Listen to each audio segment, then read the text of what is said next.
Hello friends, तो हमारा आज का टॉपिक है MJ1 का unit 2 Indian knowledge tradition art and culture, जिसमें हमें moral tradition of Indian value के बारे में पढ़ना है। भारतीय शौर्य की नैतिकता। सबसे पहला है रामायण। तो रामायण की रचयिता वाल्मीकि जी है, जिसमें कुल श्लोकों की संख्या 24,000 है, जो कि चतुर्विंशति सहस्त्री संहिता इसमें इंक्लूड है। इसमें 7 कांड है: बालकांड, अयोध्या कांड, अन्य कांड, किष्किंधा कांड, सुंदरकांड, युद्ध कांड तथा उत्तरकांड। अब राम कथा का महत्व। वाल्मीकि ने रामायण में राम को एक आदर्श पुरुष के रूप में वर्णित किया है। रामायण में अयोध्या से लेकर लंका, किष्किंधा जैसे देश का वर्णन है। रामायण की लोकप्रियता का प्रमाण है कि इसकी रचना अनेक भाषाओं में की गई है, जैसे बंगला, तमिल, हिंदी आदि। रामायण पर आधारित नाटक जानकी हरण, महावीर चरित, बाल रामायण आदि है। वाल्मीकि ने राम के चरित्र के माध्यम से शैव और वैष्णव मत में सामंजस्य स्थापित करने का प्रयास किया है। शैव यानी शिव के भक्त और वैष्णव यानी विष्णु जी के भक्त। रामायण में राम को पुरुषोत्तम कहकर बुलाया गया है। अब आते हैं महाभारत। महाभारत के रचयिता महर्षि व्यास जी है। इसमें कुल श्लोकों की संख्या 1,00,000 है, जिसमें सहस्त्री संहिता है।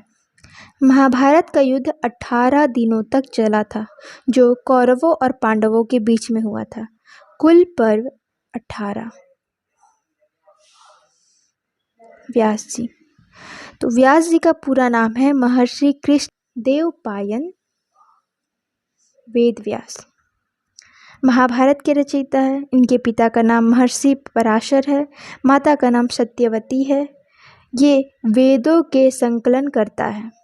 भगवान व्यास ने नारद के अनुसार श्रीमद् भागवत गीता की रचना की, जो वैष्णव का वेद कहा गया है। अब श्रीमद् भागवत गीता के रचयिता है महर्षि वेद व्यास जी। ये हिंदुओं का सबसे पवित्र ग्रंथ माना जाता है। महाभारत के भीष्म पर्व का अंश इसमें शामिल है। युद्ध भूमि में जब अर्जुन मोहवश व्याकुल होने के कारण युद्ध करने से नकारते हैं, तो उनके साथ ही श्री कृष्ण उन्हें उपदेश देते हैं, और वही उपदेश भगवत गीता में है।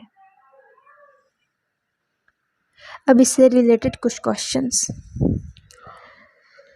रामायण पर संक्षिप्त टिप्पणी लिखिए। रामायण में राम कथा के महत्व पर प्रकाश डालें। महाभारत पर संक्षिप्त टिप्पणी लिखें। भगवान व्यास के बारे में उल्लेख करें। भगवत गीता पर प्रकाश डालें।